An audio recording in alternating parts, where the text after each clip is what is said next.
Supposedly,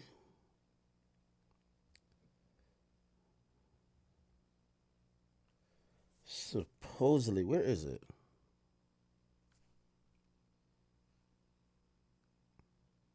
Oh, I got it. I got it. Sorry. And by the way, I get these information from you guys messaging me. I keep telling you, I read all my Instagram messages. You guys should, if you have important information, like please message me. Like, give me a second. I'm gonna get to it. Okay. So supposedly this was the apartment, and I kind of did some background research, and apparently it was.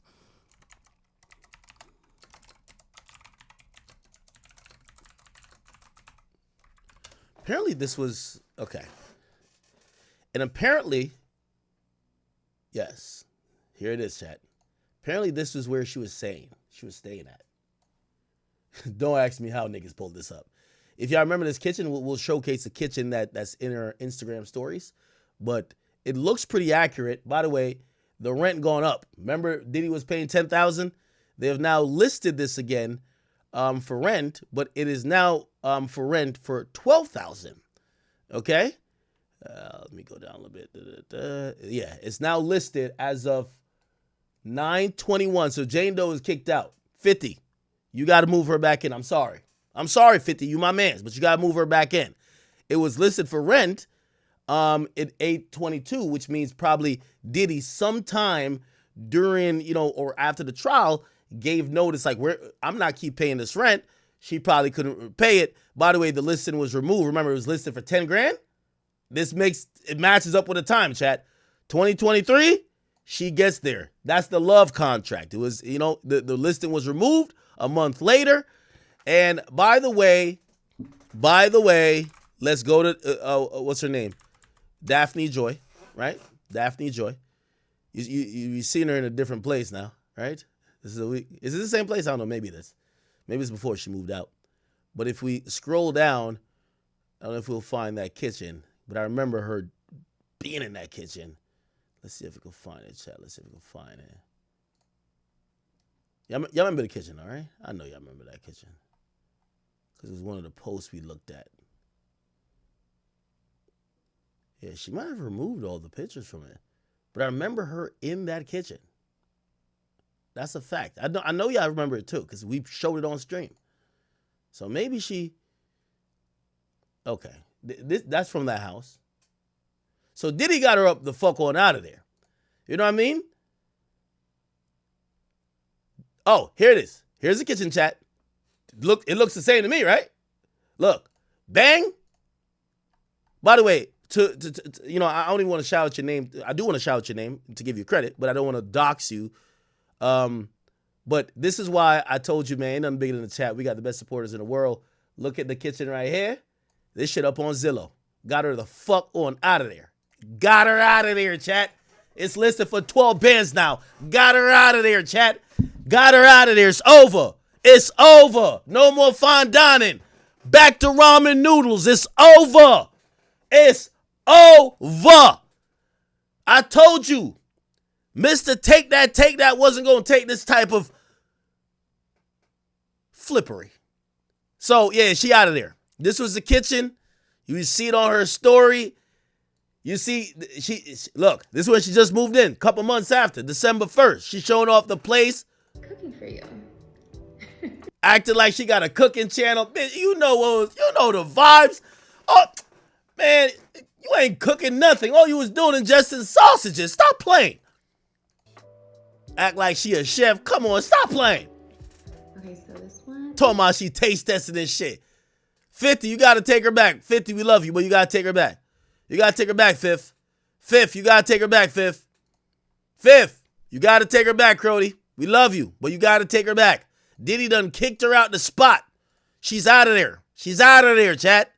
She's out. Diddy got her the fuck out of there. Yeah, all them pictures. Yeah, let's look through the house a little bit more. Yeah. And it's accurate. The $10,000 a month of rent, it was listed for $10,000 back then. I don't know how this person found this shit. This is crazy. Damn, this shit empty as a motherfucker now. Nah, Diddy, you did your big one on this. This shit empty as hell.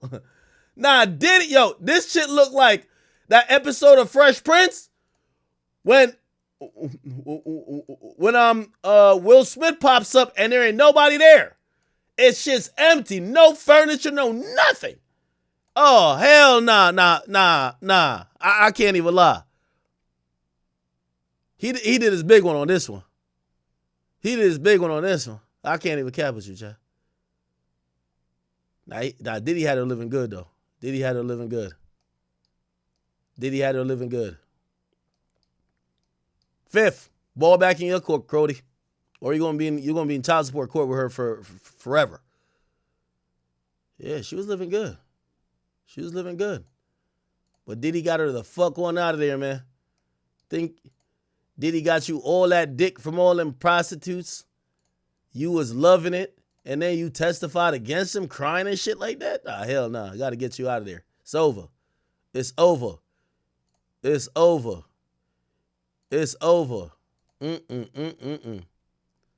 Hold on, I'm trying to find some identifying marks and shit like that. Yeah, is this a towel right here? Look at this towel and then look at this. Nah, we got her, Chad. Yeah, it's the same towel. We got her, Chad. Chad, we got her. We got her. Diddy got her the fuck on out of there, man. Actually, I'll say her first name. Ashley, thank you for this. You know my beautiful chat queens for this. And also,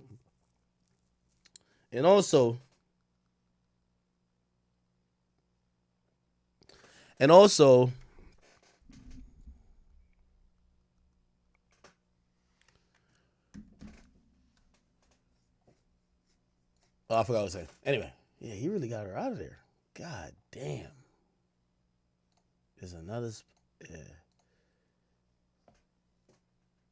Oh, here's another picture of the spot. Yeah, that's it. If we look at the aerial view, we'll see.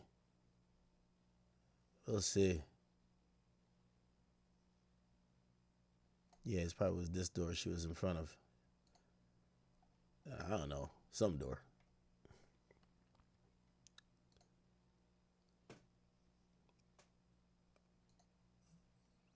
Treacherous, man.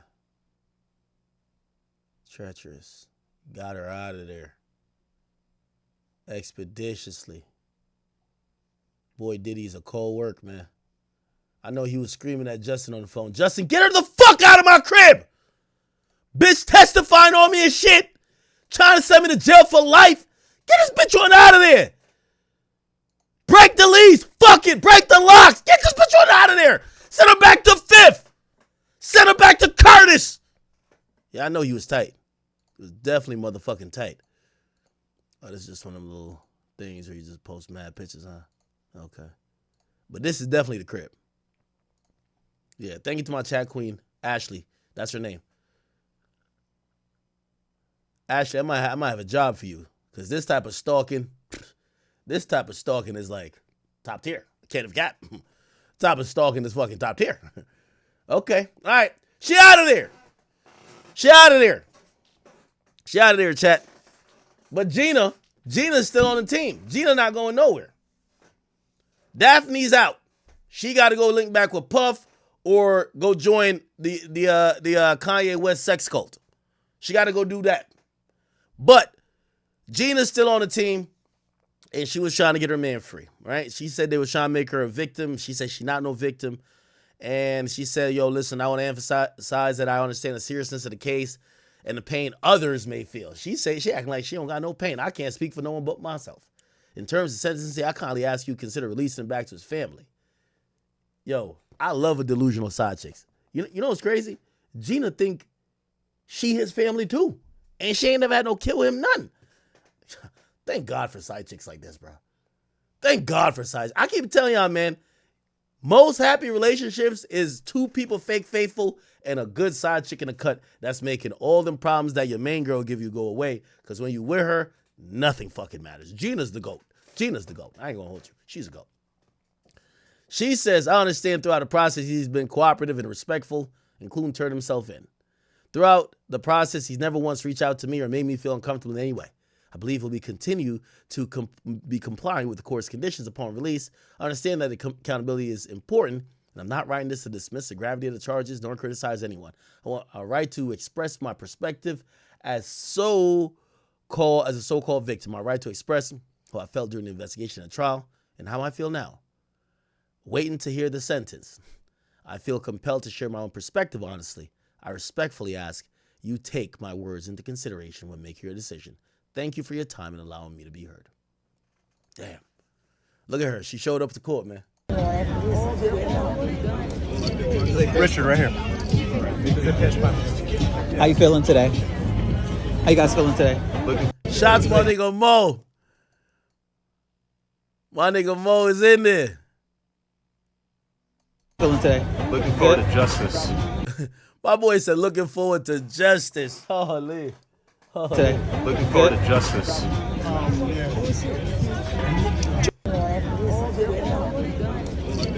Richard, right here. Nah. We got to shout out to Gina. We got to shout out to Gina.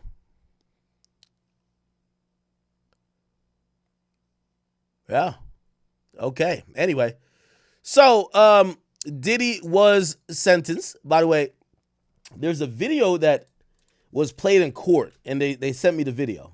So, y'all want to hear the video that Diddy played like a trailer in court, or his lawyers did. And he also did speak. So, Diddy actually did speak. But let me play you the video that they sent. Let me see. I'm going to play the video. Let me see.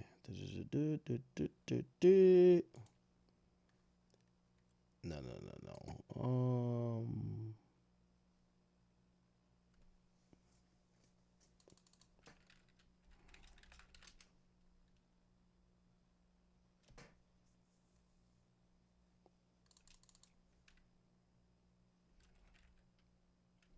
Okay, here we go.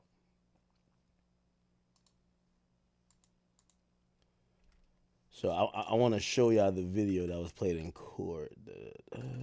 Give me 1 second.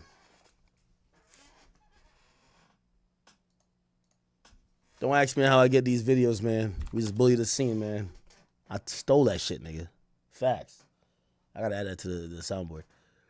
Okay. Okay, here we go.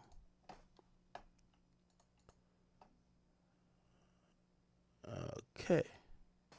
Bingo.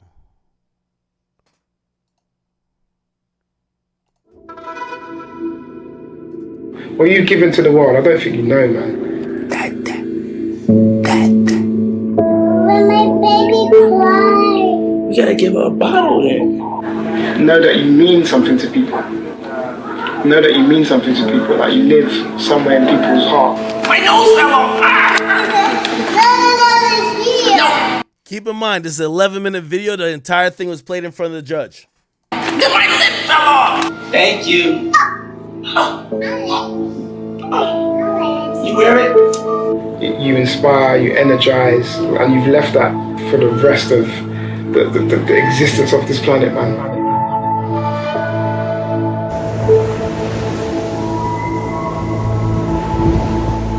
Wow, we never seen this. One thing about great producers is they make you want to do better and be better about what you do. And he made me feel like I could do anything and go anywhere. I'm from New York. I love New York. I love the city of New York. I love the children of New York. I wanted to do something good. I wanted to get my generation in the hip-hop community behind us. They come through in a big way. And we wanted to raise some money for the children of New York City for health and education. We have a huge education crisis. And, you know, this is just a start. It's something we're going to be committed to. I'm going to be committed to for a lifetime. And it's no better way than taking it to the streets. It's a beautiful city running all around. The city's going to be painful. It's going to be rough. Whatever happened to this nigga? His name didn't come up one time. Let me try out this drop. Embarrassing. Oh, no, that's a different drop. Stole that shit. That's what I do, nigga. Fuck, nigga, I stole that shit. Okay, I got the drop. Good. But you know, if we get through it, then it'll show kids and everybody else that, you know, finish what you started and you can do anything you put your mind to. Any of y'all go to public school? Yes. Okay, y'all running to raise money for your schools. So y'all get more books and computers and stuff like that. I just feel like it's important that us, you know, young adults of power, that we look out for y'all. And we utilize our power to make sure y'all all right in the future. Put everything you can into your work, you know. Don't think the cool thing is not to do your work. Don't think the cool thing is to hang on the corner with your friends and to talk about stuff that ain't gonna protect your future. What did you learn about him as a man who was taking up a new sport? Well, you know, I was actually very impressed. You know, a lot of people think it's just a celebrity stunt, that he isn't serious about his running. He is as serious about his running, has been the last 9 weeks, as a lot of these guys in the lead pack. I mean, he's really devoted and dedicated himself to running. You know, he's had some knee problems, and a lot of people don't think he's going to finish. He is going to finish, even if he has to do it on one leg, because he's raised a lot of money for kids' charities, and he's not going to let all those people down. Okay, his team cooked up a video. Let's go. Where we going? We going straight to the top, baby. Let's go is a constant reminder. Let's go. Boom. Live in the present. Sometimes, you know, you daydreaming. Sometimes, you know, Uncle Diddy got to hit you with let's go. Clap it up on the sideline. Let's get our energy right. Come on. To make sure that you pursuing your dream, that you staying focused. Let's go. Let's keep going forward. Let's go means let's be positive. Let's take it up another notch. Let's go spend time with our kids. Let's go. Let's give thanks to God. Let's go. You know, let's turn it up. Let's get in the vocal booth. Let's stop procrastinating. Let's go. You know, let's understand what it's going to take to achieve that dream.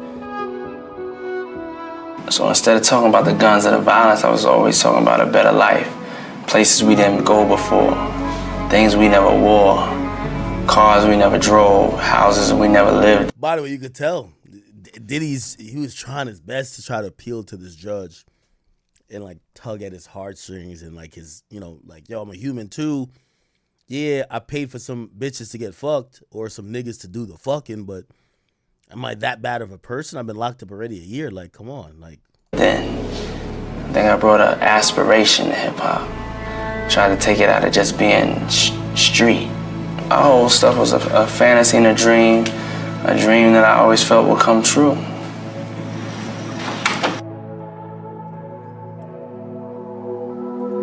I started out just like you guys. I come from New York. I grew up in Harlem. I used to have to wear a uniform every day. Had to get up early in the morning, had to travel to go to school. I worked hard, just like you guys are working. This country and this world we live in may have planned for y'all. I didn't listen to that, and I don't want y'all to listen to it either. Y'all are great. Y'all are kings. Y'all are queens. Y'all are leaders. I just got so excited because this is truly a dream come true for me. And I'm happy to say this is our third school we have opened. It's official.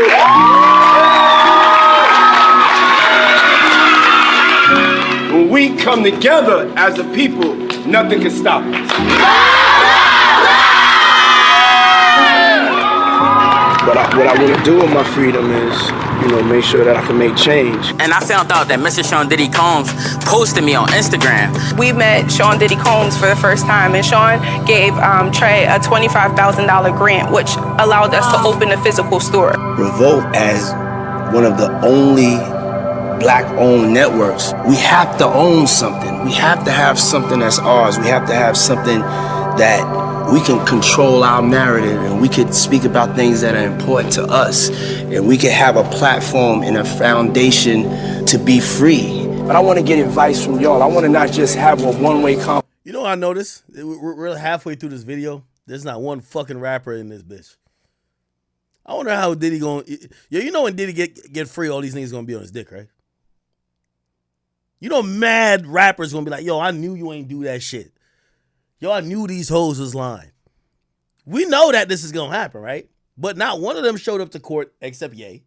Not one of them was like, yo, I know this guy. I've been on a 2-man with him. He not like that. He a little fruity, but he not what y'all saying. Not one of them spoke up. Y'all know when Diddy get free, all these rappers finna be on his dick, right? Y'all do notice, right? It's gonna be so disgusting. Cause not one of these niggas even be like, yo, listen, man, fuck all that other shit, man. Diddy innocent. You know they're gonna be on his dick, right? Conversation. We need a platform where they can put artists that are different, really different, that wouldn't get a shot on other stations. Working for Revolt TV and working for Diddy was absolutely life-changing. It was the best job I've ever had.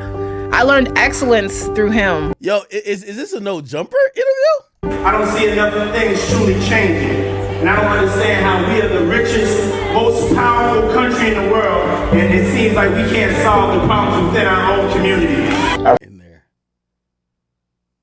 Wow, but I ain't gonna lie, chat. I'm watching. They sent me this video. They told me it was played in court. I didn't watch it before now, and I ain't gonna lie. 8 minutes in, it's kind of tugging at my heartstrings a little bit. I gotta keep it a bean. I'm human. I'm like, yeah, Diddy's not that bad. Like, he's done good things too. It makes you reflect on, oh, there's other sides of him. Because I think what this trial did, it made us feel like there's one side of him. Just this uncontrollable freak that had an insatiable appetite for sex or sexual experiences. And when you look at anybody like that, you're like, oh, you're like disgusting. You're like this, like demonic, like you're ill. Like you're this pervert who needs to just be like put away. But when you see all the other things, like, yo, this guy's legit doing great stuff for his community and giving back and trying to help other people. And people are saying, yo, this guy helped me. And you watch him in his family life, you're like, oh, yeah, he's still a freak. He's still like some of these things that we think, but like there's many different sides to him.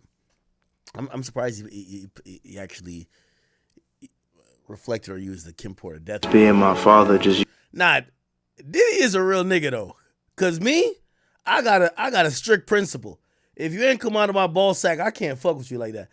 Diddy be loving Quincy like that's his real child. Like he love this Quincy nigga. If you don't know, Quincy, I believe is Albie Shore's son. But like, Diddy don't even act like, nah, you the stepson type shit. Like he's like, that's my son. And I think Quincy loves him the same. thank you for inspiring. Thank you. I love you. Thank you for loving us. Thank you for loving me. I think Quincy calls him dad, right? Church.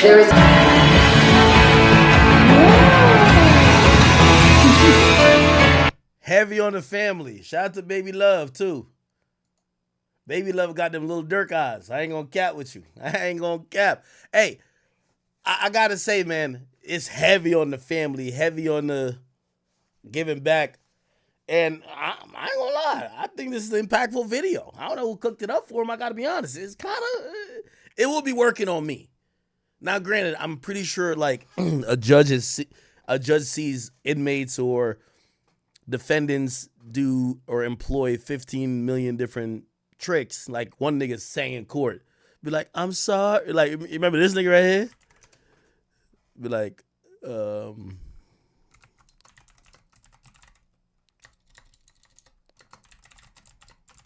you remember this nigga right here?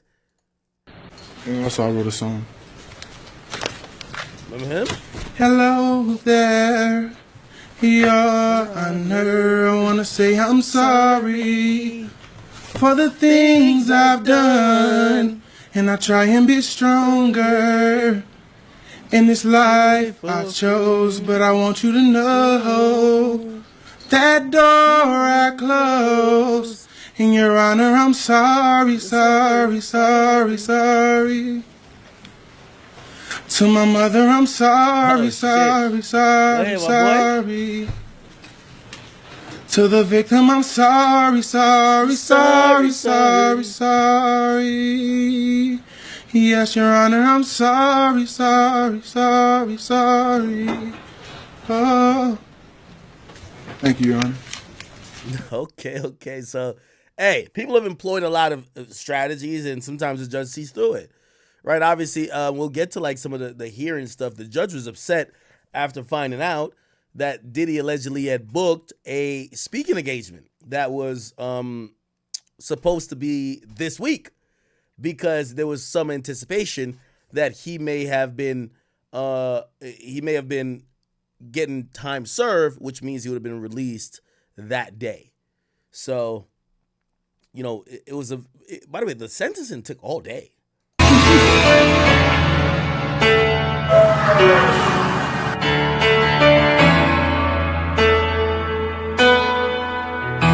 had to pick which trophy I want the best person trophy. Because I know in order for me to get into heaven, I'm not going to get in there, well, come on in heaven, you had 20 hit records. That don't mean nothing. And that's what this world is for. They're going to say, oh, come on in heaven, you was a nice person.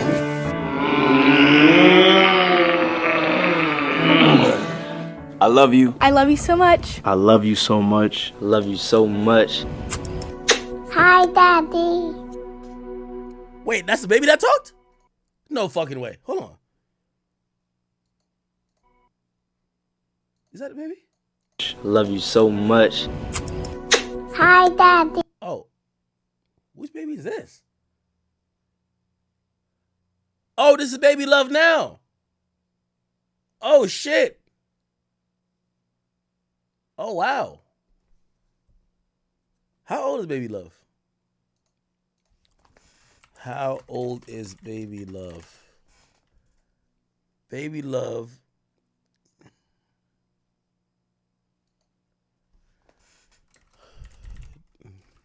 How old is Diddy's Baby Love? Yeah, here we go. The fuck? Oh, it's 3 years old.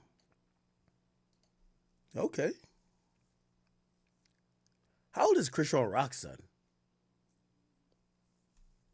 Does she be talking? Does Christian Rock's son kid be talking here? Oh, so this one is a little baby. Oh.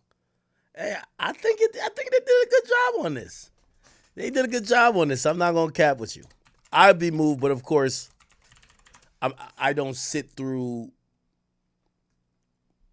hundreds of sentencing situations where like you realize everybody has their tactics, and you got to be able to say, yeah, that's cool that you could sing or you made a video, but nigga, you're a fucking pervert. You're going to jail for a long time. What's this? Okay, here we are, Matthew Russell Lee, Inner City Press, here at the Southern District of New York Courthouse.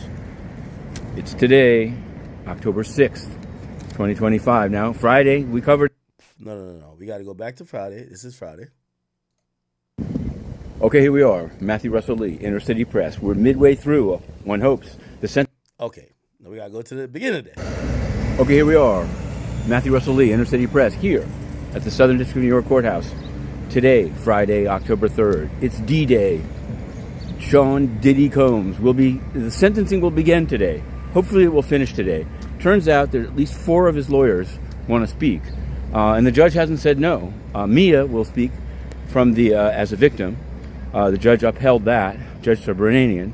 And at midnight last night, Brian Steele, who's put in a series of letters of support, Miles Guo among them, Palm Beach chaplain of the police there, and Sean Combs' letter himself.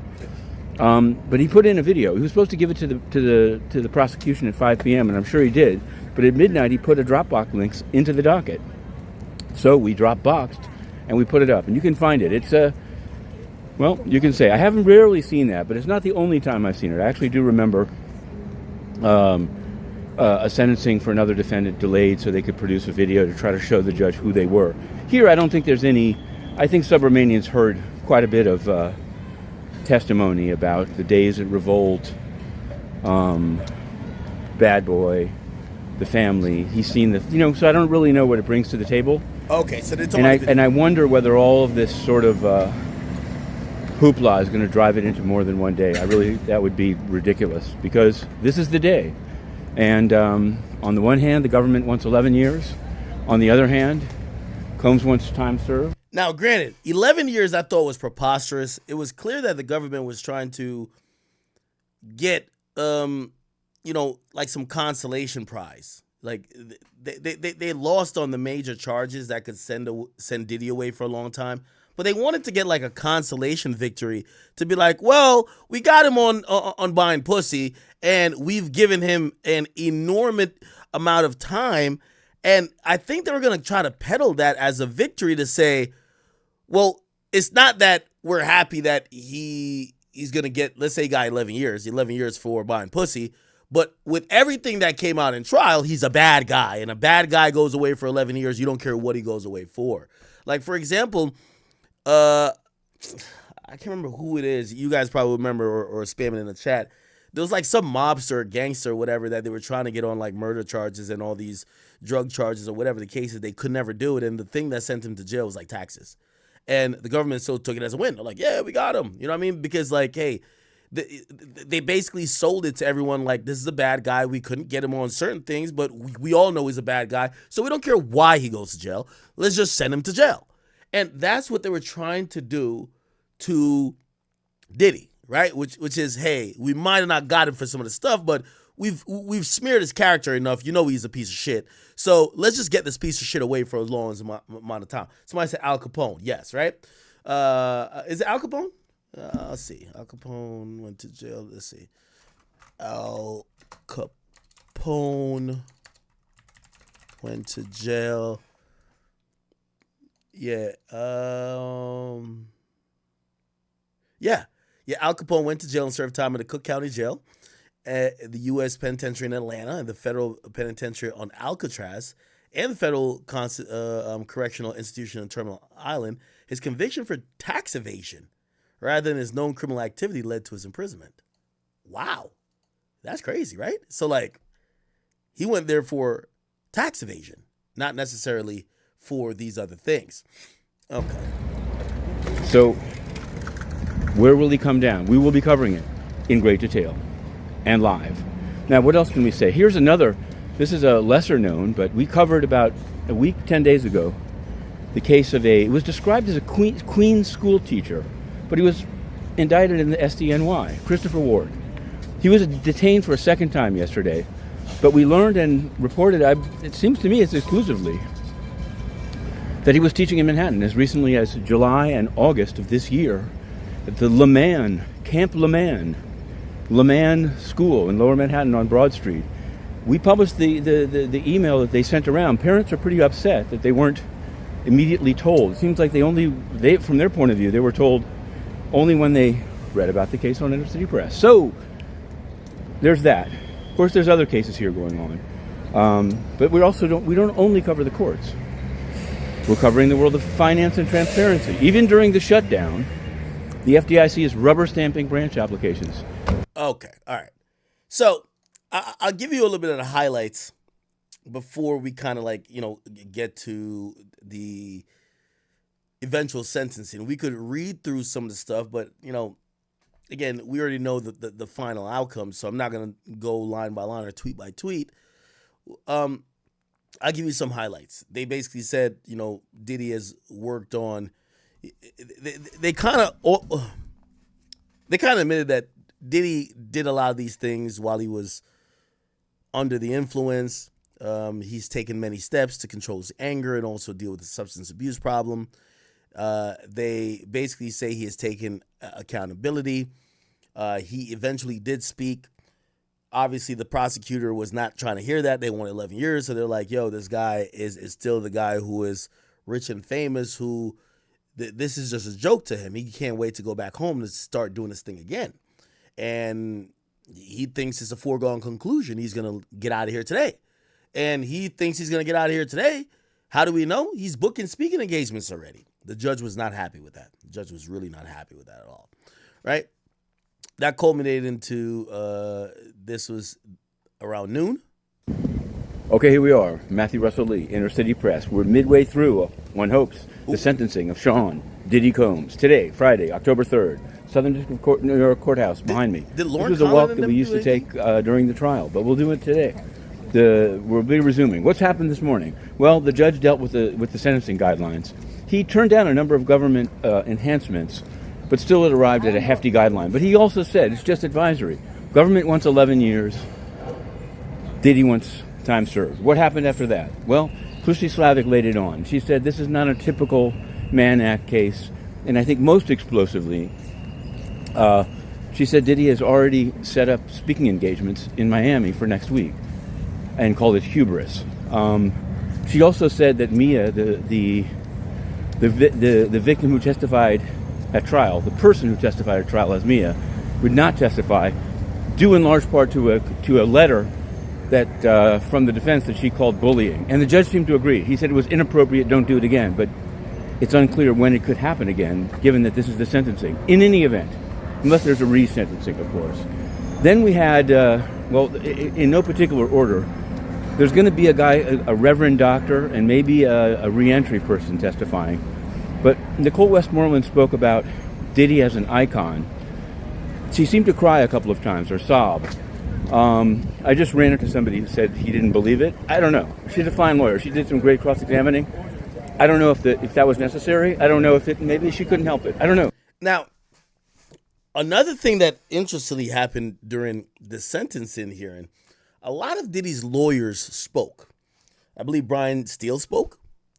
Driscoll, who supposedly was like the youngest guy on the team that was smart and technical, he was applauded for knowing all the info. He was right to it, but he wasn't the person who appealed to maybe people's emotions or could really speak too well to a juror. But he was like a facts guy. Like, imagine like going to Geek Squad. You know what I mean? Like, no disrespect to him.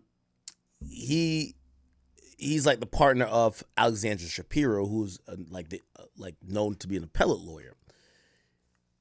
Alexandra Shapiro also spoke, but also Driscoll spoke, and then also Nicole Westmoreland spoke. Now, if you don't know Nicole Westmoreland, she's an African American lady that I said was, maybe MVP is doing too much if I'm trying to like give her credit. But she's definitely 6th Woman of the Year, right? Like, she supposedly did such an amazing fucking job at eviscerating every single witness that she was assigned to with Diddy's case. And you know where she came from? She came from Fulton County, which is Atlanta. She was seen there. By the way, she's also a sexual assault survivor. And I can't, I think, her team was open to doing an interview with me, so maybe we get that done eventually. But I can't do anything but give her so much credit for being fucking amazing at her job. But specifically in this case, she showed up like no other among a all-star team of lawyers. And she spoke at his sentencing, and she cried. She shed tears. She shed tears saying that the person she met, which is her client now, Diddy, changed her life, and he had such a big and dramatic impact on her. Now, I know some of y'all might be like, well, that money make you do anything. By the way, this is her over here. That money make you do anything. But, she's a African-American woman who is defending an African-American man, and she's saying, hey, listen, this guy has made a tremendous impact even on my life. Not only because he hired me, but just him as a person. And that's what Matthew Russell is talking about. Of times, or sob.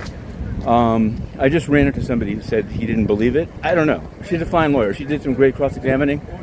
I don't know if that was necessary. I don't know if maybe she couldn't help it. I don't know. The kids spoke, and there were some tears. It seemed genuine. Not for me to say. Driscoll spoke. Driscoll, Alexandra Shapiro's partner, one of her partners, Driscoll, spoke about comparing it to various cases, including that of Dylan Jordan. We covered that case. He was a movie director charged with running a prostitution ring and also raping somebody. He got 60 months, but that was the maximum he could get given the plea agreement. So I don't know. We did something on the side. We did a little extra about Dylan Jordan. Driscoll said he's read all 900 Mann Act cases that are available in PACER. Some people were like, whoa, hats off to Driscoll. Hats off to Driscoll. Coming up in the afternoon. Once again, Driscoll, he's like the guy who he reads something once, he remembers it for a lifetime. He was there to remind the judge of other precedent cases where people were convicted of similar charges and what did they get. Now, one of the cases they brought up is a case where a guy was actually even accused of having some forced prostitution, and not only prostitution but forced prostitution, because the victim in that case was a minor, and that person got 14 months. Now here's a problem, which obviously I think that's where the prosecutor is going to come in and bring it up, and the judge is going to consider like, okay, the law is supposed to be applied, evenly and fairly, but in that case, it's not that they're trying to be racist or biased because it's Diddy. In that case, that person took a plea, and when you take a plea and not go to trial, we all know you get easier or favorable terms that the judge will most likely agree with. Diddy took it to trial, and though he won on the sex trafficking and RICO, he lost on prostitution. So they're not going to give you, or I know they're saying, well, the guy got 14 months. Diddy damn near spent 14 months. Just let him go on time served. But, and they're trying to like emphasize, well, the other case has a minor. There's no minors on Diddy's case. However, Diddy did take this to trial. And what came out in trial is a lot of allegations. And one of the surprising things was, I'm not sure if you guys knew, but I didn't even know, the judge in his sentencing, he could take into account everything he heard in trial. So even the stuff that was used as evidence for the charges that he wasn't guilty on, those allegations, he could, like, for example, they presented, did he try to blow up a nigga's car? That's to support a RICO charge. He was found innocent of RICO. However, they could take that, or the judge could take that into consideration, say, if I let this guy back out on the street, he might be violent. He might be trying to blow people's cars up again, which to me, I think it's kind of fucked up. But apparently, judges could take whatever they want into consideration. Sentencing is very subjective. It's based on really what the judge feels like, unless there's just like these hard set mandatories, minimums, or whatever the case is. Brian Steele, Xavier Donaldson, Combs himself, and then it could happen. It could happen today. There was some talk of it going into Monday. It's going to be close, but I can't see how 3 speakers, well, it depends how the Reverend Doctor. The reentry guy, I don't know if it's necessary. It'd really be up to Judge Subramanian if he wants to get it done today.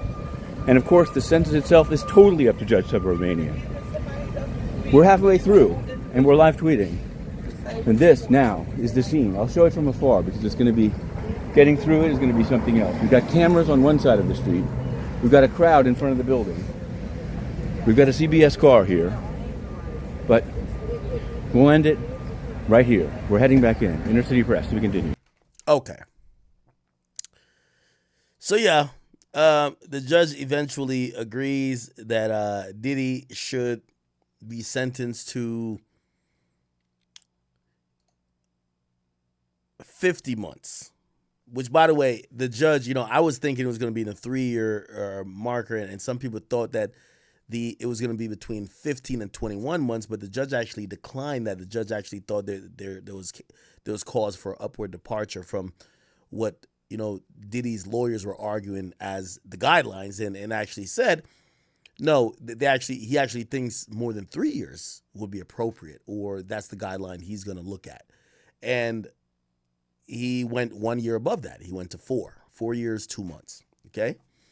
I'll play this last thing. I know I've been playing videos a bunch, and then I'll get into what the sentence means. And, we'll get into what Diddy said on the stand.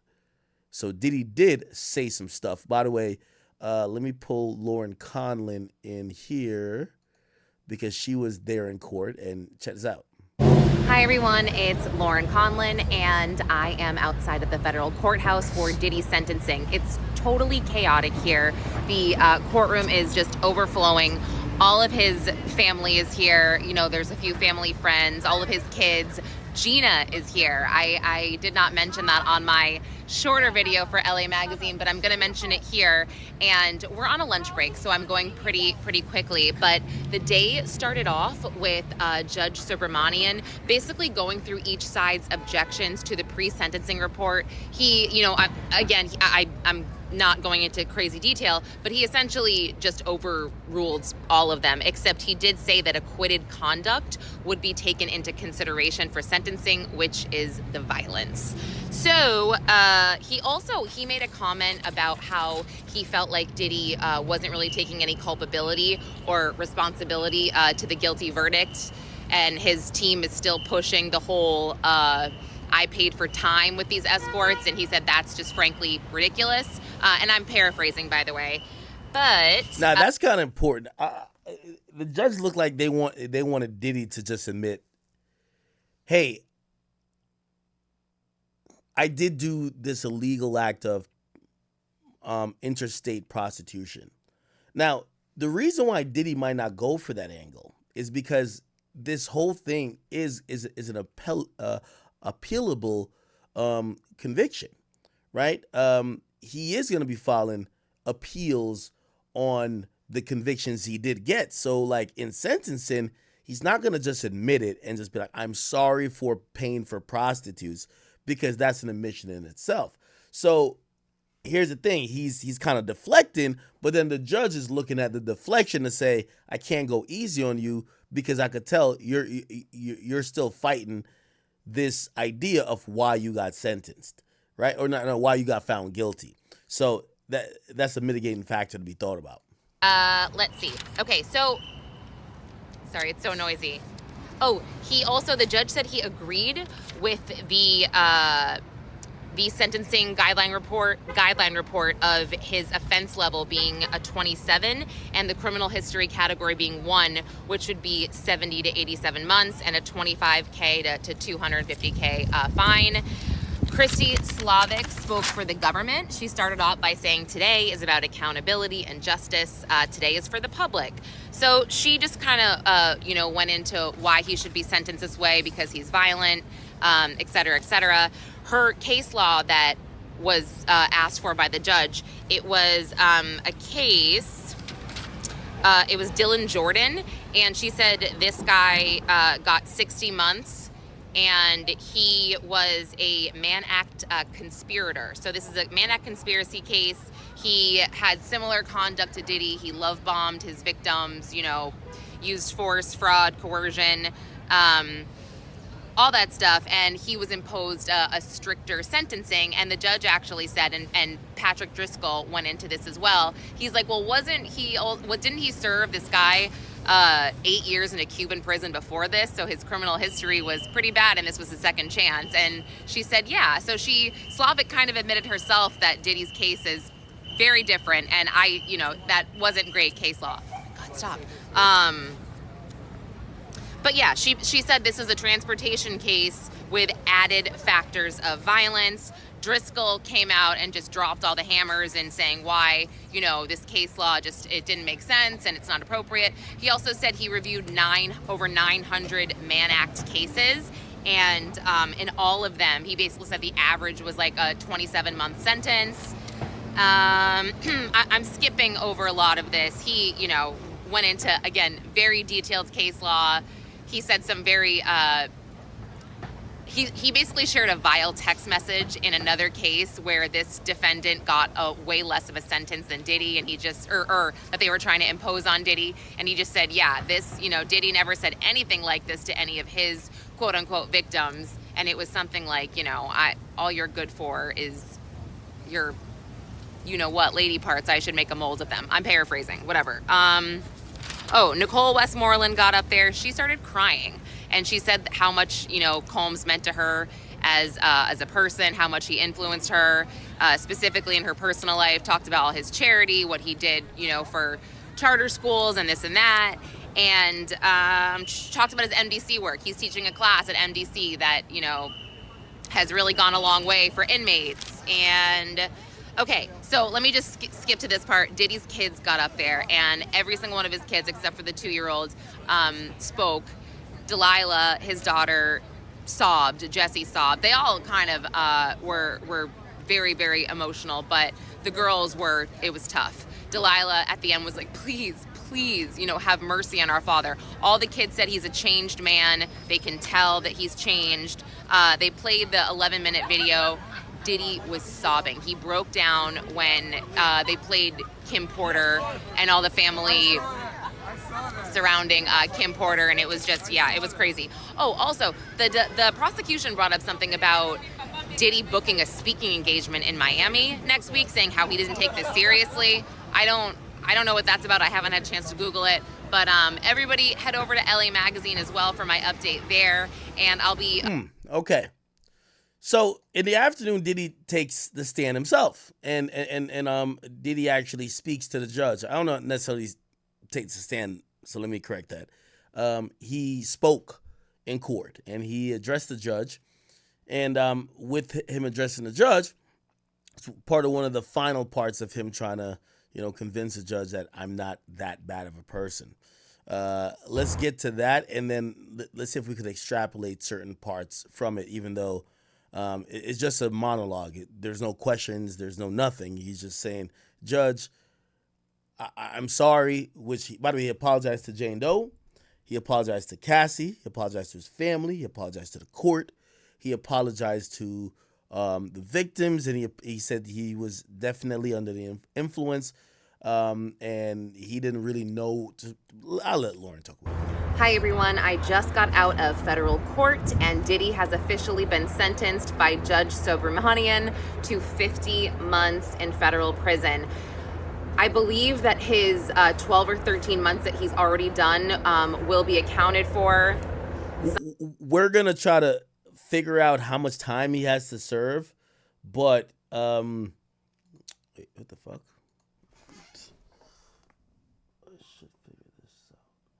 We're gonna figure out how much time he has to serve, y'all. But from what we kind of know, is this thing gonna turn on or no? Okay. From what we kind of know, he's gonna get credit for time served, and then there's a few programs that might help him out. So we're gonna figure out when we actually reasonably think he's gonna come home. But let's play this first. Sometimes you can serve only 85% of your sentence based on good behavior. But man, I heard Judge Subramanian say the words, I need to impose a significant sentence 2 or 3 times when he was giving his speech. And I was just thinking, oh my gosh, what the hell is this sentence going to be? But let me get back to that really quick. Okay, so when we got back from lunch, Brian Steele was speaking, and I'll just go through this quickly because I really want to get to what Diddy said and what the judge said. So Brian Steele spoke, and then Xavier Donaldson spoke, and then a reverend spoke. Let me see. The reverend is that what was that name? TD Jake or whatever that guy's name is? He was in Miami and he kind of talked about, just rehabilitation and how he would personally help Diddy if he got out of prison or jail, excuse me. And then somebody from the re-entry program spoke. His name, well, you know what? That's not important right now. So then we had Mark Agnifilo speak, and then Diddy spoke. So Diddy, I actually wrote down pretty much. I wrote down, I'm not going to say word for word, I did paraphrase a lot, but I do want to read some of it to you because he kind of broke at one point when he apologized to his mother and he apologized to his kids, but he kind of did a big sigh and he stood up and he just said, thank you for giving me the chance to speak up for myself. It's been hard to be quiet this whole time and not say, how sorry I am for my actions. I'm sorry to Cassie Ventura for emotionally and physically. Oh, wow. I'm guessing this is verbatim, so I'm guessing he said Cassie's name. He hate Cassie like poison, but he got to say it. He's trying to get out. Hurting her. I don't take this lightly. I'm sorry to her family. And then he says, I'm sorry to Jane. I didn't mean to hurt you. I'm sorry I brought you into this mess. I'm sorry to all victims of domestic violence. This disgusting video of Cassie triggered a lot of people. DV is a burden I will always carry. I was sick. I was sick from the drugs. My actions were shameful, disgusting, but I'm not making any excuses. I'm trying my best. I'm just a human being. I am not larger than life. My ego got the best of me. And he said, because of my decision, because of my decisions, I've lost my freedom, my career, my businesses, my reputation is destroyed. I lost my self-respect. I lost my ability to take care of my mom and my kids. And then he said, I hate myself right now. He also said, I'm stripped down to nothing. I am truly sorry for all of it, no matter what they say. And he was referring obviously to the prosecution. He said, I am truly humbled. And then he looked at his kids and he said, truly humbled under God, y'all. Truly humbled under God. I'm sorry that I failed you as a father, looked at his mom and said, I'm sorry that I failed you as a son. His voice broke. He said he failed his community. He asked, Your Honor, for mercy, for, I can't change the past, but I can change the future. He doesn't take his Mann Act conviction lightly. He takes full accountability, full responsibility. He knows the severity of it. He said, I want everyone to know that I'm truly sorry for it all. So then we took 5 minutes and the judge came back and just said, I want to make sure you know that you are being sentenced on the conviction of the Mann Act, not RICO or trafficking. However, the statute of the defendant's sentence should consider characteristics of the defendant, the violence. So then he, went into all the things that impressed him about Combs, his MDC work, he lifted communities worldwide. His entrepreneurship is iconic. He said, the court knows you have problems with addiction and it may have exacerbated this, blah, blah, blah. And he praises him. And then he goes and says, but the court has to consider all of the behavior into consideration. And he said, you abused, or you basically used your power and control to abuse women who loved you. I really hate that that's being considered. What's the point? Like, this trial made me look at the justice system like very differently. You go to, it's basically saying, we ain't catch you on the murder, but you did steal the candy in the store. So since we ain't catch you on the murder, but we did hear that you were toting a gun every time and yeah, whatever. And maybe you did this and you robbed this person, even though you're not charged for those things. For you stealing the candy, we're going to give you 20 years. Huh? Like, this is like a makeup call. I kind of hate it. What's the point of having these charges? You should just be like, this is a morality test. If you're a bad person, we're just going to send you away. You just need to go away. Because he beat the most serious charges that the evidence that is being brought up at his sentence is being brought up again. So it's like, oh, yeah, I beat a girl up, but that was to support that I was sex trafficking these women by force. But it was deemed that I wasn't sex trafficking them by force. So how are you sentencing me for something that I wasn't even charged with? Now, one thing I said about Judge Subramanian from the get-go, he's a give and take judge, chat. He's a person who, I think he wanted to satisfy both parties so bad. So even in a loss, and I think most people in the legal community and the law enforcement community would consider this a loss for the prosecutors. He wants them to feel like they got a victory. And what I mean by a give and take judge, he's like, okay, all right, well, you're not guilty of these things that would make me have to give you 20 years. But also I got to give them something because if I let you out on time served, it looked like blah, blah, blah. So take 4 years. He's a give and take, right? Like he's really trying to appease everybody. And even in loss, he's trying to appease the people who were trying to put Diddy in jail for life. Like that's the only thing I could think about. You and you psychologically and physically abuse them to get your way. The evidence of abuse in this case was massive. And he said, and we saw it. And then he listed, the broken the broken door, the bruises, the everything that we saw in court pretty much. And he said these were serious offenses that harmed 2 women. This conduct occurred for over a decade, and you had the power and the resources to keep it going because you did not get caught. And again, he kept. Now, keep in mind, none of those things are Mann Act, related things, right? Because the Mann Act, it's not forced prostitution. It's just prostitution. Saying, and I have to. By the way, also, interestingly enough, if he's only getting sentenced or he only got convicted for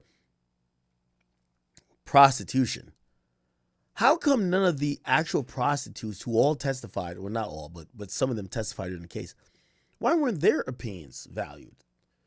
Because they would, I get it, they were not charged because they had immunity, but they were also involved in these acts.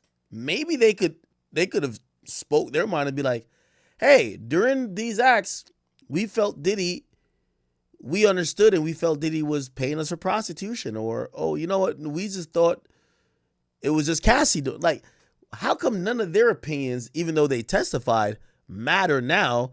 Like, almost they could have never been a victim of being prostituted.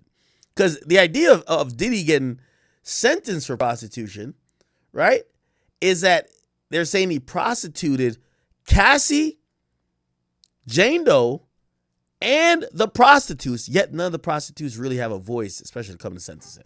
I'm going to read that donation in a second. Give me a second. Impose a significant sentence because XYZ. And I'm like, oh my gosh, is it going to be more than like 11 years? And then he said, the government's, request of the 11 years is too much, but the defense, 14 months is too little. So based on the facts and the circumstances of this case and the profound impact of, what happened to Cassie and Jane, he said that, and he took into consideration the sentencing disparities that Patrick Driscoll brought up. And then he said yes. So he will be imposing a 50 months of incarceration, which is 4 years, 2 months, a $500,000 fine, and terms of supervised release of 5 years, and outpatient treatment. And I got to get all my notes together. I will put all of this in writing, but that is essentially what happened. And he didn't seem to really react at this, except like he sighed, put his head back. He looked upset. When it was over, he looked at his family, kind of shrugged. His family didn't, they didn't cry that I saw. They didn't make any type of noises or anything like that. So, yeah. Okay, now this is interesting. This is interesting, chat. And we have a new update. Thank you, my man Memes, who just sent it. I think it's posted on DJ Akademiks TV. They said Diddy asked Trump for a pardon right after he got sentenced to 4 years. Let's see if we can find that. Now, remember what I said about the pardon for Diddy. I said if Diddy got convicted of sex trafficking or RICO, no way a president, even if like maybe Trump goes out on the worst terms ever, he's not pardoning that guy. You get me? Like, you're not family, he's not pardoning that guy.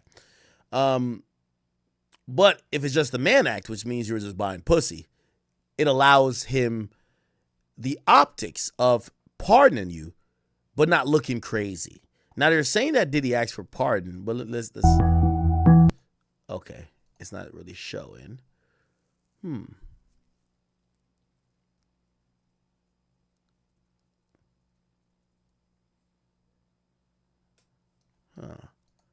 Supposedly was, let me see, it should be today. Oh, here we go. The Israeli government has been arresting and deporting activists that were traveling to Gaza. Today, Greta Thunberg, for instance, also some... Well, she's just a troublemaker, I mean, she's no longer into the environment, now she's into this. She's a troublemaker. She has an anger management problem. I think she should see a doctor. She needs anger. If you ever watch her, she's a young person. She's so angry. She's so crazy. Now you can have her. She's just a troublemaker. Yeah, please. The Supreme Court is back in its term today, Mr. President. Say it. The Supreme Court is back in session. Yeah. They rejected today an appeal by Ghislaine Maxwell to overturn her conviction. That means her only chance at getting out of prison is a pardon from you. Is that something you're open to? Who are we talking about? Ghislaine Maxwell. I haven't heard the name in so long. I can say this, that I'd have to take a look at it. I would have to take a look. Did they reject that? She wanted to... I think he's going to pardon Ghislaine. Ghislaine went up there and was questioned by the Department of Justice. And, in that questioning session, she backed up Trump. She said, yeah, I seen Trump at the island. That nigga was never doing nothing weird. He was always keeping it P. That's what Trump needed, because they was starting to get on Trump's ass like he was down there with Jeffrey fucking them little kids. But Trump, who I think he did a little mismanagement on how he handled the Epstein files and all that stuff. Essentially, she kind of like rescued him out of that. In terms of PR, obviously there's no he wasn't gonna go to jail or nothing like that. But I think Trump gonna pardon. No, actually not pardon. Let me be clear, because there's two different things. You have a pardon, and you could commute a sentence. A commutation means whatever you served until now, you're still guilty. Like, for example, he didn't pardon Larry Hoover, even though Larry Hoover has other charges, which are state charges, where he can't do nothing too.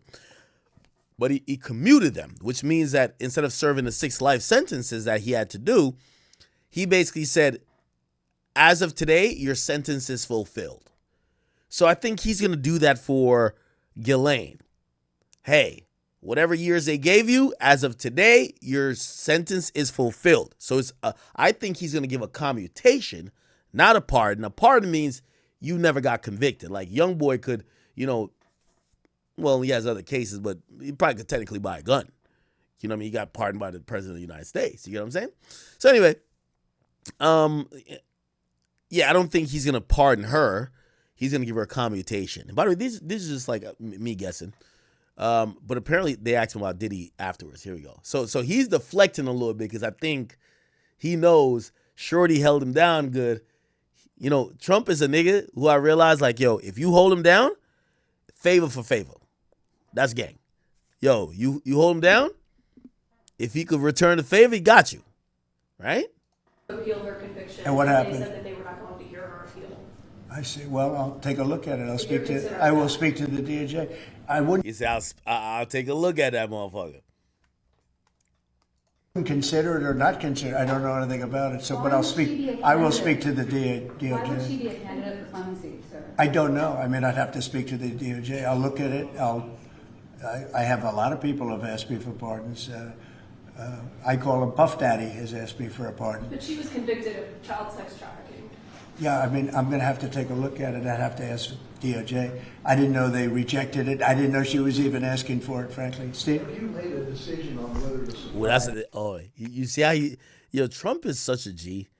And no, this is not glazing, but like, you could tell he's actually thinking about it, but he deflected the question so well and he threw something else, which is a bigger story into it, a bigger story currently. This is why he's so good with the media, right? He says, Puff Daddy asked me for a pardon, which we never got confirmed. And by the way, Diddy's legal team, they always act like, oh, well, that's not what we're focused on because we're focused on trying to, have him beat the case as we're doing the trial. And, they've been really like elusive in trying to answer this question about, are you in communication with Trump in trying to get a pardon?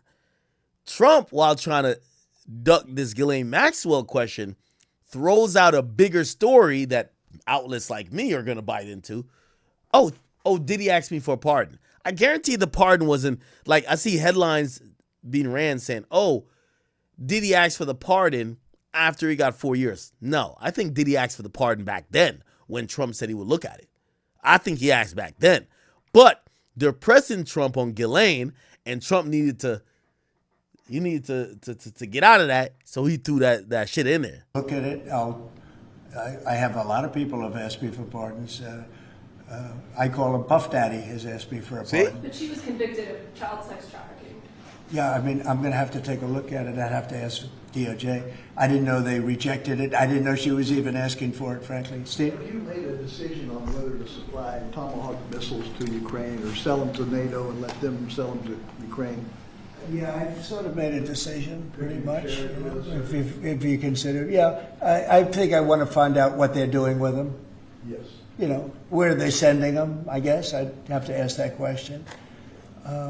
That war should never have started. Would have. Now, a lot of people believe that Trump and Ghislaine may have had like a little head nod deal to say, yo, if, you do this like, interrogation, so to speak, and you don't implicate me in shit, I got you later. I'm the president. You feel me? Now, I'm not saying Trump did nothing wrong because that's my nigga. But it's one of those like, yo, if you hold it down for me, I'm going to hold it down for you later. So we'll see. But Trump did say he's going to look at it, which, again, I think when Trump goes out of office, we're going to see the craziest pardons ever, my nigga. I ain't even going to lie to you. Shit.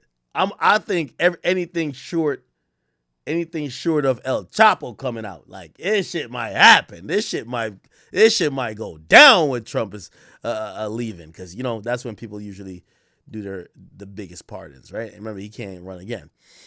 Okay, so Diddy takes a stand, does a bunch of crying, right? Let me see.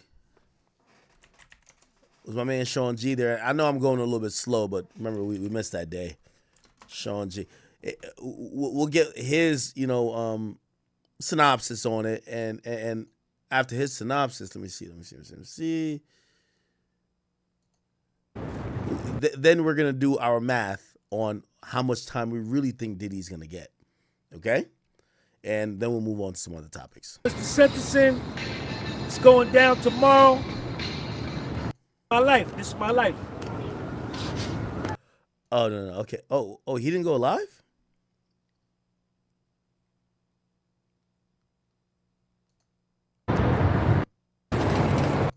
First offender, if she was such a victim. Here you go. Self. Share this video.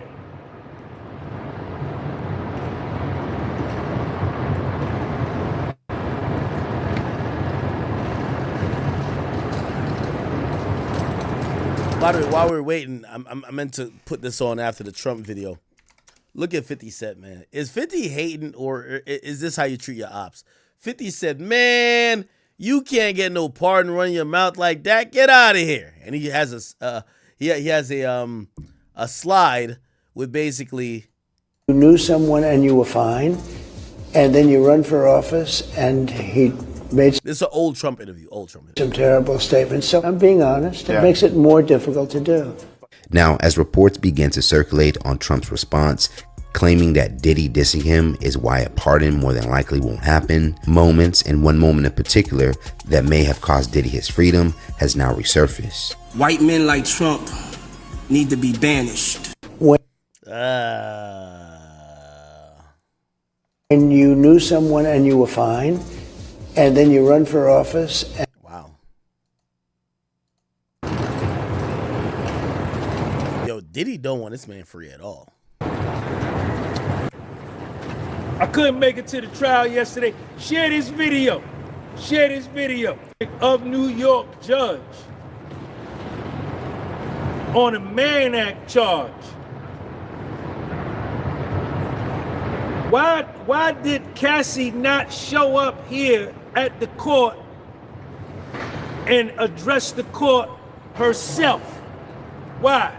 I'm going to be honest. It's probably in the benefit of Diddy that she didn't show up. Now, remember, she just had a kid. Like, she just gave birth, I believe. Why not? Check Sean G out.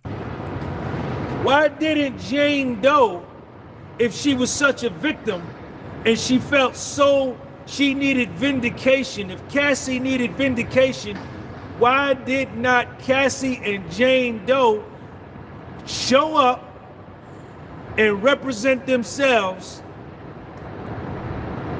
at the sentencing and ask for more time for Puff? Why did the judge feel the need to do that? Check Sean G out. Check me out. Check my gear out. Look at my gear. Look at my gear.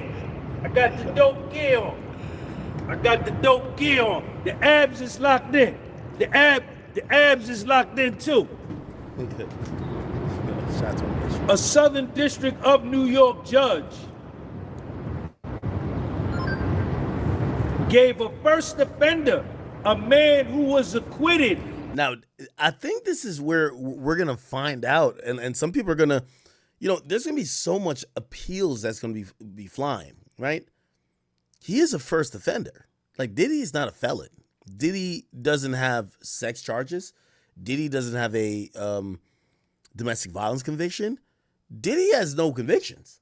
So to have a first offender get slammed with 4 years, which, by the way, he got convicted of 2 counts. I'm not too sure how the judge looked at it in terms of sentencing, but that's basically 2 years and a month, right? 2 years and a month for each charge, which is 2 months, which is 2 charges. So that's 4 years and 2 months.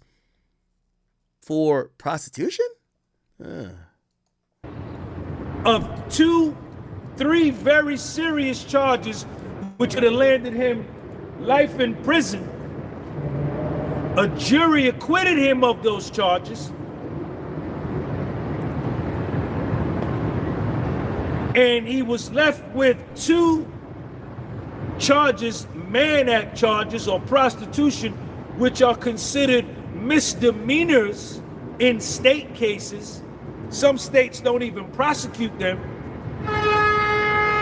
And gave the first offense, no criminal history, no infractions at MDC Brooklyn, already served 12 and a half months, denied bail, yet still on very weak Mann Act prostitution charges, gave him an upward departure of 9 levels, enhanced him 9 levels, and did an upward departure, going against what he asked for.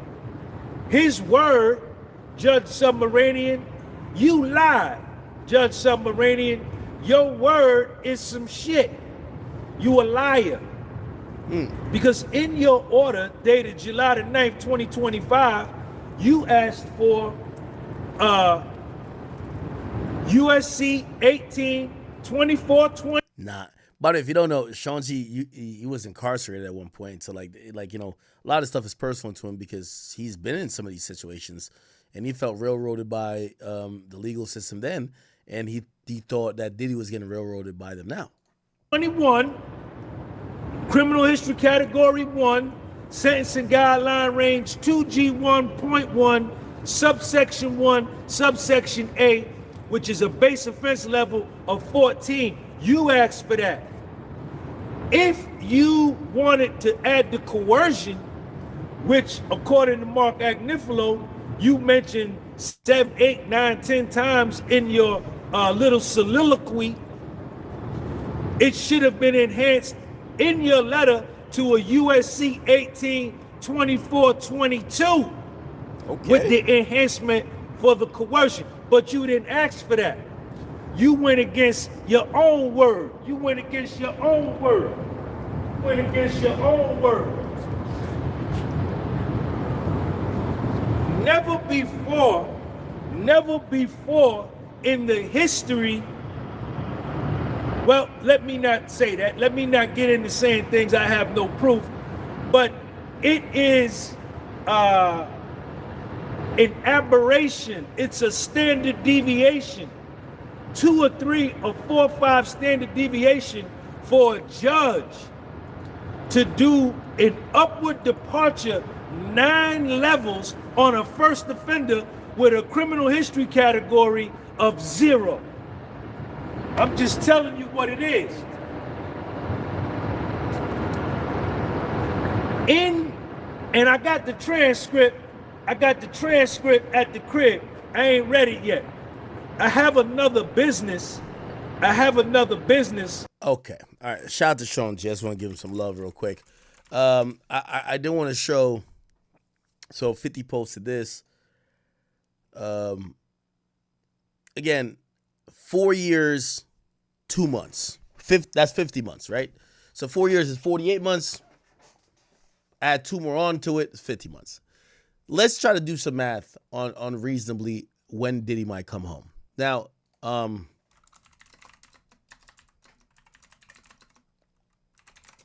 so Diddy was locked up on September 16th, 2024.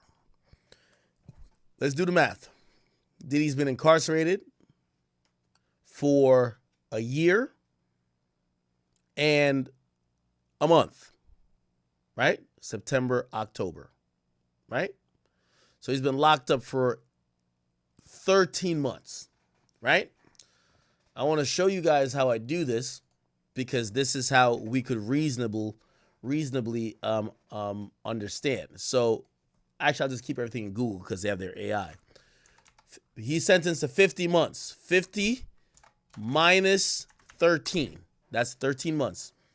Diddy would have 37 months left, right? So 37 months to years. That would be 3 years from then. However, there's a few things helping Diddy out. Let's reverse the math and let's go back to the 50 months he's sentenced to. The 50 months he's sentenced to, before we even get to time served, is going to be offsetted by what's called good behavior. Diddy ain't up in jail doing all the bullshit. He's not trying to fight people. He's not trying to do this. He ain't trying to blah, blah. The federal guidelines allow for 15% off of your sentence for that. So let's do this. Calculator. Okay, we got one here. So 50 months times 0.85. That's going to be 42 and a half. We're going to call it 43 for the sake of conversation. So even though he was sentenced to 50 months, if he was going to serve all of it and given good behavior time, he would serve 42.5, or let's just call it 43 months. Okay? So let's use the new number, 43. 43. Now, there's two things that are operating that might help him out. And we're going to Google it. There's, number one, the First Step Act. Don't know if you guys know what that is. Which president signed the First Step Act? Which, by the way, oh my God, signed the Constitution, no. First Step Act. And this is not an endorsement of, Donald J. Trump, but Trump is the person who did it. Now, what is the First Step Act? So the First Step Act, and we get an overview here. This is the Federal Bureau of Prisons. He signed into law in 2018, which basically it wanted to improve criminal justice outcomes and reduce the size of federal prisons, right? So this matters for federal crimes, federal prison. Diddy happens to have a federal crime and is in federal prison. So it requires the Attorney General to develop a risk and needs an assessment system to be used by BOP to assess the recidivism risk and criminogenic needs of all federal prisoners. Okay, now this is going to be like long-winded, but to kind of make it a little bit succinct, it gives federal inmates up to 45 or 54 days of good time credit for every year of their imposed sentence. Okay, so essentially, and by the way, there is some requirements here. Some of the requirements, and by the way, I think the First Step Act was meant for people who were incarcerated federally for crimes that had to do with, maybe some sales of drugs, but you were like, you're the first time you ever got locked up for such a crime. You're not like a drug kingpin, right? And it wanted to, it says eligible inmates can earn time towards their pre-release custody. Offense that makes inmates ineligible to earn time are generally categorized as violent. Does Diddy have violent allegations? Yes. But violent convictions? No. Involving terrorism, espionage? No. Human trafficking? Sex and sexual exploitation. Now, this is where they're probably going to argue this. It might go to appeal.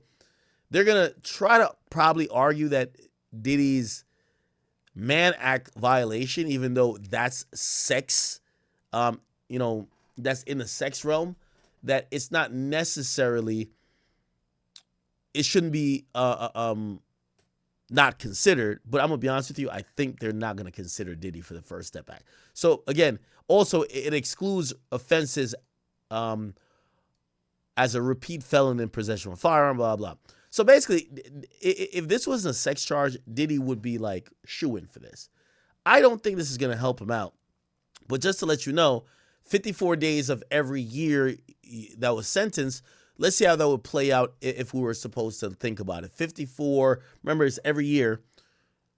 Each year, so Diddy has 4 years. So it would be 4 times 54, right? That's 220. Do I got my math right? I think I do. 4 times 54 is 220. And then there's 2 months, so we get some time off of that too. So like 220, let's call it 235. 235. So Diddy would have gotten 235 days off for the First Step Act. He's not a felon. He's whatever. This is the first time these things are happening. He would have gotten time off based on the First Step Act. However, because his conviction does involve some sex stuff, I don't believe he will, because the First Step Act bar people who involved in human trafficking. Diddy wasn't accused of human trafficking or sex trafficking, but there was sex. I think they would consider the Mann Act sex exploitation, honestly. So already, remember, so good time, we got a calculator here, 43. If the First Step Act was supposed to work, we would have minused another 12. So it would like about 12 months, because it would be 250. Actually, we could say like maybe 11 or 10 months. But even then, even 10 off of this is good, right? So it would have been down to 33. Now, what is going to help Diddy, because I don't think this will help him, but if it did help him, let's say we're nice. We're going to add this 10 back. We're going to add it back because I don't think he's going to qualify for this because of the nature of the charges. But let's act like he's getting everything his way. Minus 10. So he would have to serve 33. Keep in mind, he's done 13. So we're going to minus the 13 off of it too. So we got 33 months to serve. Remember, good behavior and First Step Act. But there's another thing that would help Diddy out. What would help Diddy out is called the RDAP program, right? Now, what the RDAP program is in federal prison early release is that it says there's different categories of it, right? So if you're serving between 31 to 36 months, you get 9 months reduction if you do the program. And by the way, how it works is that they have to determine that you had a drug problem. The eligibility is to qualify for the reduction, an inmate must have a verifiable substance abuse problem. I think that's easy to prove for Diddy. Like Diddy literally was taking 15 drugs, not only to fuck the bitches, but to do his thing. So like he's definitely going to qualify. Priorities for the program placement is given to inmates with early release dates, so wait times could be long, especially for those with longer sentences. It's open to nonviolent offenders and participation is voluntary. This is a program that's definitely going to be in Diddy's wheelhouse. This is what Diddy needs to come home earlier. So what would it help him with? So the sentence length determines a reduction. So Diddy was given 50 months. So we don't even have to think about these, right? So if you're only given 30 months or less, you can only get 6 months off. If you're given between 31 and 36 months, you can only get 9 months off. But when you're given over 37 months, which Diddy was given 50, you could get up to 12 months. So if Diddy goes to this program and he, does this drug program, the RDAP program, we have to minus 12 months, okay? So it says inmates serving over 37 months or more could receive the whole 12-month reduction. So let's go back to the calculator. Remember, 43 is good time. So he got sentenced to 50. 43 is good time. We gave him the 10 for the First Step Act, but I don't think he's going to qualify. But we're acting like he qualifies. Remember, we said we're going to add it back at the end. Okay, cool. So we're at 33. But let's minus another 12 because he's going to do the drug program. That's a fact. Minus 12. Leaves him at 21, right? With the 21, he already served 13. Minus 13. 8 months. Which means two months in prison, 6 months in a halfway house. Usually a halfway house around 6 months or so, they'll start transitioning you back to regular society. They'll put you in a halfway house, which is basically like jail camp, right? Now, so what would be left is the 8 months to serve. Now, I don't think he's going to qualify for the First Step Act that Donald J. Trump signed into law would help him with it because the Mann Act is still a sex charge. It's still a charge involving sex. So we're going to have to put it back there. So 8 plus 10 is going to be 18. Okay? So what we believe that he's going to have to serve is 18 months. Let's think about 18 months. 18 months would be a year. Remember, you need 6 months for around 6 months for a halfway house. So he would serve a year from now and go to a halfway house. So if you ask me, Diddy will be free next year, September, or next year, October. And when I mean free, he'll be in a transition stage, getting out of a halfway house, coming back to society. Okay? Granted, if the First Step Act, along with the drug program, all kicked in, Diddy would only be locked up for 2 months. Additionally, obviously he's been locked up already. But from what it says, it looks like Diddy will be out in 18 months, which means, remember, we got a -6 for the halfway house, because by the time he had the halfway house, he going to be on Instagram and shit like that. You just won't see him because he has to go back to the halfway house. But that's going to be in a year, because 18 minus 6 is 12. That's a full year. So we're talking about him being out next year, October, or September, and max, I would say, November. Okay? So that's the math that I did. Obviously, the Bureau of Prisons are going to have to do their own math to kind of figure it out themselves. And then they're going to figure out what programs apply, what to give them for time served, what to whatever. But that is the thing. Now, there is some news coming out.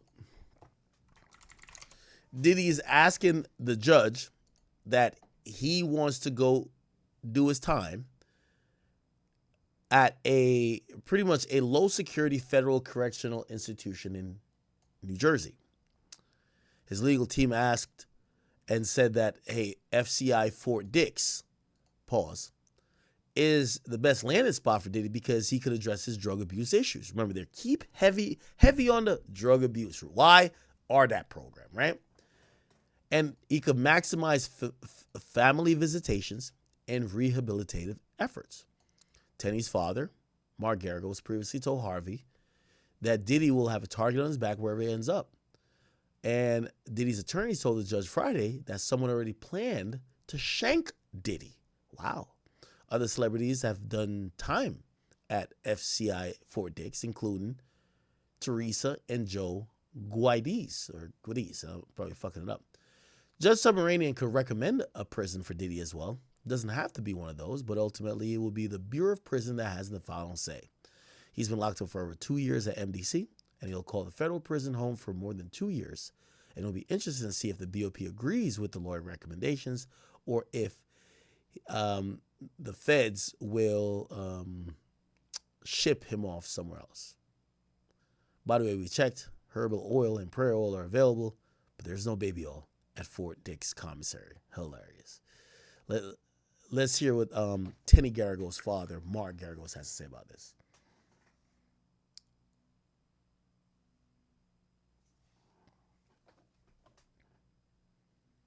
Here we are.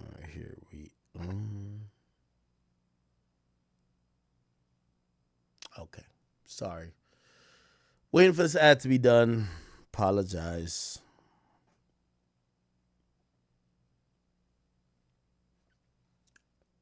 I see y'all in here. Okay, here we go. Are you concerned that Sean Diddy Combs could be sexually assaulted, violently assaulted? Is that a thing? Because based on what was said in court, it feels like a thing. Yeah, it clearly is a thing. I mean, they're already, and he did not want to make a big deal of it. They already tried to shank him once at the MDC, and that was thwarted. And it happens in prison. I mean, you and I could tick off how many times we are aware of somebody getting seriously injured or killed in prison. And so they're going to have to keep him somewhere that they can keep an eye on him. It would have obviously been better if he had gotten less time and had been at a camp, but he's going to be in a facility where somebody's going to have to, from the BOP, and I think they're well equipped to do it if they can, to keep an eye on him because he is a target. So let's say he is sent to a minimum security prison.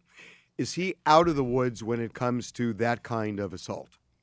If you're going, you and I talked about Ghislaine Maxwell, who went from the one place in Florida, which was a higher level, not a camp.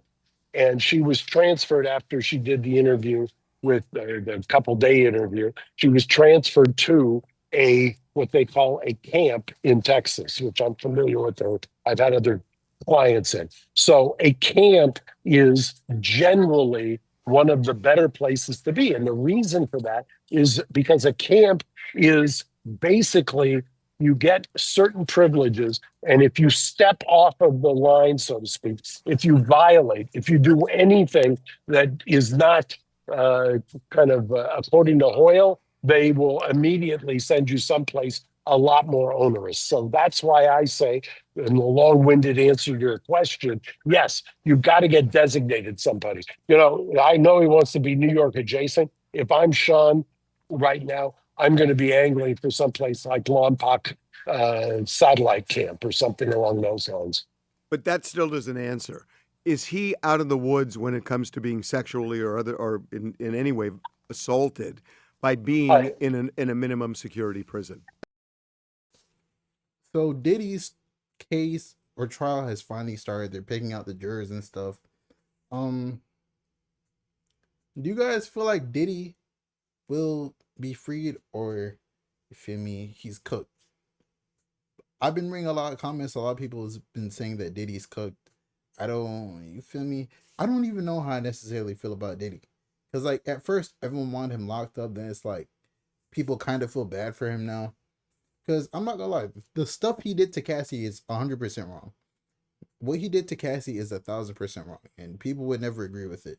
But like, if you want to call it for what it is, Diddy was a freak. Okay, if people underage are involved, lock him up, throw him under the jail. But if people underage aren't involved, bro, Diddy is a freak, bro. Like his lawyer said, he's a swinger, bro. Like you feel me? He might want to watch his wife get piped out. He might, you don't know what did he want to watch. He wants to watch everything. He's a freaky man. He's a freak. That's why they're called freak offs. Get all the freaks together. What do you think's gonna happen? Baby oil with stuff in it that when it goes into your skin, you're paralyzed. Like, yes, that's what happens at the freak off. There's obviously two parties to a Diddy party. There's the party, and then there's the party. Have you ever been invited to the party before? Probably not. But hey, man, let me know how you guys feel about Diddy. Do you want him locked up or do you want him free? Do you feel bad for Diddy? Even if Diddy gets freed, I think his career is done. No one's ever gonna work with him again. No brand's gonna work with him. You feel me? He's still gonna make money off. He probably has real estate like tenants and stuff, and probably like investments that we don't know about. So he's probably still gonna make money, but he's not gonna be making the same money as before. Like he's probably definitely at a billionaire status now. But hey, man, it's your boy Big X News. Make sure you like, comment, subscribe, and I'm out.